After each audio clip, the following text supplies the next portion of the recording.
Sebelum melanjutkan, jangan lupa subscribe dulu, terima kasih. Bab 437 Kebijaksanaan Jiang Chen. Meskipun Jiang Chen belum pernah melihat putra mahkota sebelumnya, masih sangat mudah baginya untuk mengenalinya. Memiliki kultivasi jiwa tempur akhir di usia yang begitu muda, serta kualifikasi untuk berdiri berdampingan dengan para kaisar. Di seluruh dinasti martial Saint, hanya putra mahkota yang memenuhi kriteria ini. Dan kedua, bagian terpenting, suara Kasim putra mahkota terlalu ikonik.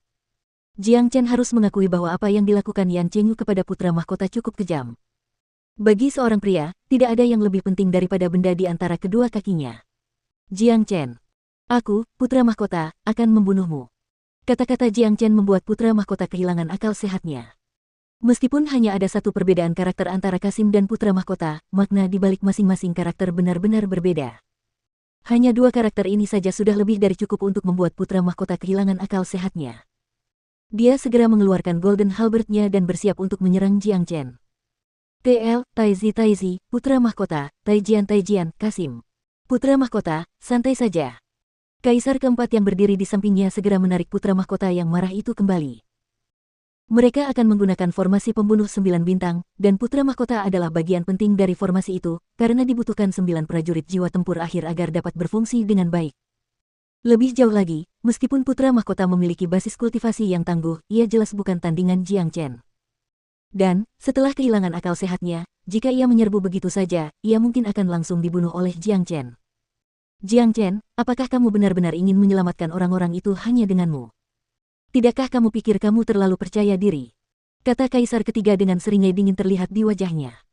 Jiang Chen mengabaikan Kaisar ketiga, dan malah terus menunjuk jarinya ke arah putra mahkota. Dia datang ke sini hari ini bukan hanya untuk membunuh orang-orang ini, tetapi yang terpenting, untuk menyelamatkan mereka yang ada di Sekte Hitam. Seluruh Sekte Hitam berada di tangan musuh-musuhnya, menyebabkan dia berada dalam posisi yang tidak menguntungkan. Untuk menyingkirkan kerugian ini, dia perlu memastikan keselamatan orang-orang dari Sekte Hitam, dan putra mahkota ini adalah kunci masalahnya. Jiang Chen tidak hanya sangat kuat, dia juga sangat bijaksana. Di tengah kekacauan, dia berfungsi dengan baik seperti situasi ini. Putra mahkota, menjadi seorang Kasim sebenarnya bukan hal yang buruk.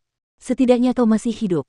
Kau seharusnya berterima kasih kepada Yan Chengyu karena hanya memotongnya dan tidak membunuhmu. Sebagai seorang pria, kau seharusnya belajar untuk bersyukur. Jiang Chen terus menyerang putra mahkota secara verbal. Ledakan. Putra mahkota semakin marah. Kata-kata Jiang Chen seperti jarum tajam yang menusuk hatinya.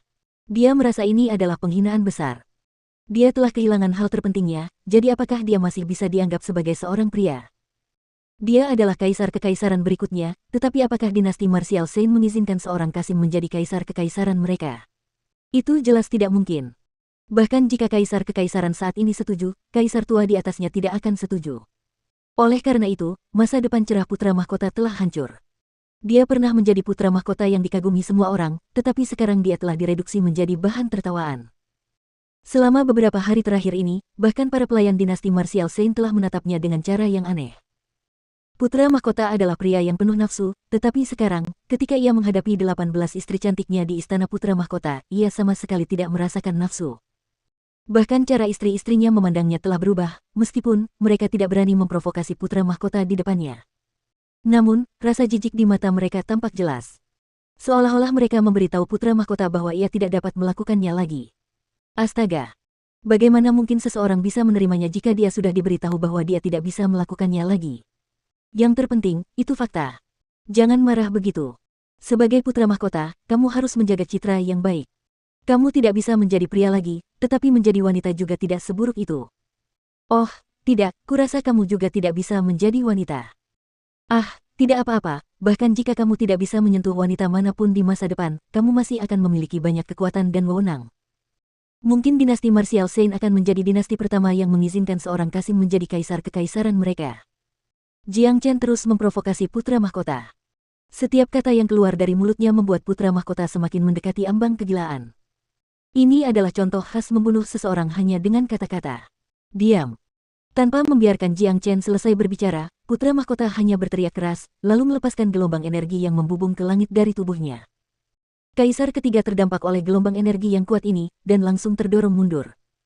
Putra mahkota adalah pria yang mirip dengan Wu Ningzu, tidak ada prajurit jiwa tempur akhir biasa yang akan menjadi lawannya, apalagi sekarang dia begitu marah. Dia benar-benar marah sekarang, dan meskipun Kaisar Ketiga mencoba menghentikannya, tidak ada cara untuk menghentikan putra mahkota lagi. Tidak bagus. Kaisar Ketiga terkejut, dan ketika ia akhirnya siap untuk menanggapi, putra mahkota telah menyerbu ke depan dan mencapai Jiang Chen, semuanya dalam waktu kurang dari sekejap mata. Tombak emas di tangannya telah berubah menjadi jejak cahaya keemasan, menciptakan riak-riak yang tak terhitung jumlahnya di udara saat ia turun ke arah Jiang Chen dari ketinggian. Inilah hasil yang saya cari. Senyum mengembang di wajah Jiang Chen. Ini memang tujuannya sejak awal. Jiang Chen saat ini memiliki 8.000 tanda naga, dan tidak ada satupun prajurit di alam jiwa tempur yang dapat menandinginya. Bahkan sosok seperti putra mahkota bukanlah tandingannya. Cepat dan hentikan dia. Kaisar Ketiga berteriak kaget. Senjata rajanya langsung muncul di tangannya, sementara semua prajurit jiwa tempur akhir dengan putus asa berlari ke arah Jiang Chen. Sikap impulsif putra mahkota telah mengacaukan rencana mereka bahkan tidak punya waktu untuk mempersiapkan formasi pembunuh 9 bintang. Sayangnya, sudah terlambat, karena Jiang Chen tidak akan pernah memberi mereka kesempatan. Pedang suci surgawi muncul di tangan Jiang Chen, dan pedang itu bersinar dengan energi pedang yang cemerlang. Dia mengayunkannya dengan kekuatan yang luar biasa, langsung mematahkan tombak emas putra mahkota. Ketika putra mahkota akhirnya menyadari bahwa ada sesuatu yang tidak beres, ujung pedang Jiang Chen telah menyentuh tenggorokannya. Selama Jiang Chen mendorong pedang itu sedikit lebih jauh, putra mahkota akan segera terbunuh. Pada saat itu, seolah-olah seember air dingin dituangkan ke kepala putra mahkota yang marah, dia langsung terbangun. Tidak ada yang melangkah lebih jauh. Jika kau melakukannya, aku akan membunuhnya sekarang juga. Jiang Chen mengikat putra mahkota dengan energinya sendiri. Dengan pedang suci surgawi yang diletakkan di tenggorokan putra mahkota, dia berteriak ke arah Kaisar Ketiga dan yang lainnya. Jiang Chen, santai saja. Kaisar Ketiga dan rombongannya langsung menghentikan langkah mereka. Masing-masing dari mereka sangat ketakutan dengan kekuatan Jiang Chen. Putra mahkota lebih kuat dari mereka semua di sini, tetapi ketika berhadapan dengan Jiang Chen, dia bahkan tidak memiliki kemampuan untuk melawan. Sama sekali tidak ada cara bagi mereka untuk menyelamatkan putra mahkota dengan jarak yang dekat di antara mereka. Setelah Jiang Chen menangkap putra mahkota, rencana mereka kini kacau balau. Mereka semua dalam hati mencaci putra mahkota atas keputusannya yang tidak masuk akal dan sembrono. Namun, orang ini tetaplah putra mahkota mereka.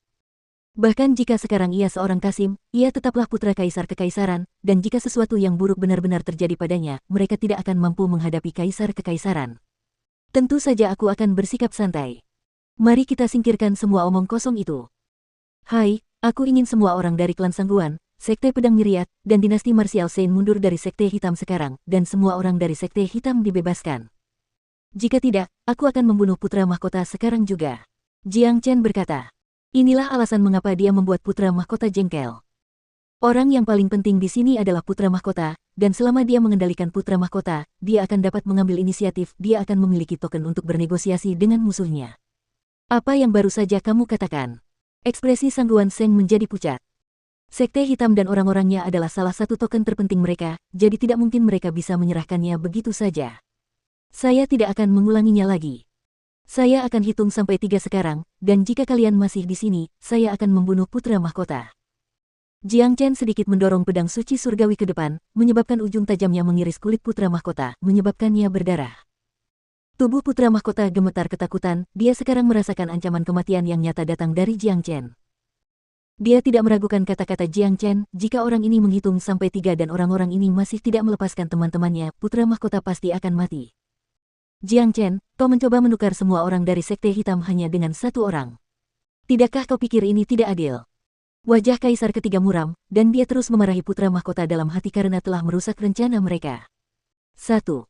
Jiang Chen mengabaikan kata-kata Kaisar Ketiga dan mulai menghitung. Setelah menghitung sampai 1, ujung pedang suci surgawi tertancap lebih dalam ke tenggorokan putra mahkota. Ekspresi Kaisar Ketiga dan yang lainnya semuanya jelek. Mereka telah kehilangan inisiatif, keuntungan mereka. Menukar nyawa putra mahkota dengan nyawa mereka di Sekte Hitam, meskipun tampaknya Jiang Chen bersikap tidak masuk akal, mereka tidak bisa melakukan apapun selain menyetujui persyaratannya. Karena itu adalah putra mahkota, putra kaisar kekaisaran. Putra mahkota yang dikebiri telah membuat kaisar kekaisaran marah, dan kali ini, kaisar kekaisaran bahkan tidak tahu bahwa putra mahkota ada di sini bersama mereka. Jika putra mahkota terbunuh di sini, orang-orang ini harus menghadapi kemarahan kaisar kekaisaran ketika mereka kembali. 2. Tatapan mata Jiang Chen tampak tajam. Niat membunuh sedingin es yang keluar dari tubuhnya lebih dari cukup untuk membunuh seekor gajah. Kaisar ketiga dan yang lainnya tidak ragu, begitu Jiang Chen menghitung sampai 3, kehidupan putra mahkota akan berakhir di sini. Jiang Chen, jika kau berani membunuh putra mahkota, aku jamin semua orang di Sekte Hitam akan mati. Tiangang Yi mengancam dengan suara keras. Lebih baik kau mencobanya. 3. Jiang Chen dengan tegas menghitung sampai 3. Setelah itu, ujung pedang suci surgawi mulai berdenyut. Berhenti. Aku setuju dengan syaratmu, aku akan melepaskan mereka semua. Kaisar ketiga segera berteriak. Apapun yang terjadi, putra mahkota tidak boleh mati di sini. Jiang Chen menghela napas lega setelah mendengar apa yang dikatakan Kaisar ketiga. Tampaknya nyawa putra mahkota masih sangat berharga. Jiang Chen, kami akan membebaskan semua orang dari Sekte Hitam. Saya harap Anda dapat menepati janji Anda dan menyelamatkan nyawa putra mahkota. Kata Kaisar ketiga. Tentu saja, saya orang yang dapat dipercaya. Jiang Chen menanggapi dengan senyuman. Ia menyingkirkan pedang suci surgawi dan mencengkeram leher putra mahkota seolah-olah ia sedang mencengkeram seekor ayam kecil. Wajah putra mahkota berubah muram. Pertarungan antara dirinya dan Jiang Chen membuatnya belajar satu hal, ia yang mengaku sebagai jenius nomor 1 di benua timur hanyalah lelucon, ia memang bukan tandingan Jiang Chen. Kaisar ketiga, apakah kita benar-benar akan membebaskan semua orang? Sang Guan Sheng bertanya. Ya, nyawa putra mahkota lebih penting daripada apapun. Kaisar ketiga berkata. Setelah itu, ia memberitahu semua orang di sini melalui indera ilahinya, dengarkan baik-baik, persiapkan formasi pembunuh 9 bintang secara diam-diam. Begitu kita mundur dari Sekte Hitam dan Jiang Chen telah membebaskan putra mahkota, kita akan segera mengaktifkan formasi dan menjebaknya di dalam. Aku membawa senjata raja, jadi kita tidak perlu takut padanya. Tujuan utama kita hari ini adalah Jiang Chen, bukan Sekte Hitam.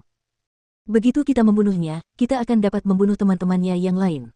Kata-katanya langsung membuat semua orang mulai mempersiapkan formasi pembunuh 9 bintang secara diam-diam. Kata-kata Kaisar ketiga itu benar. Selama mereka membunuh Jiang Chen, tidak ada cara bagi Sekte Hitam untuk lolos dari nasibnya.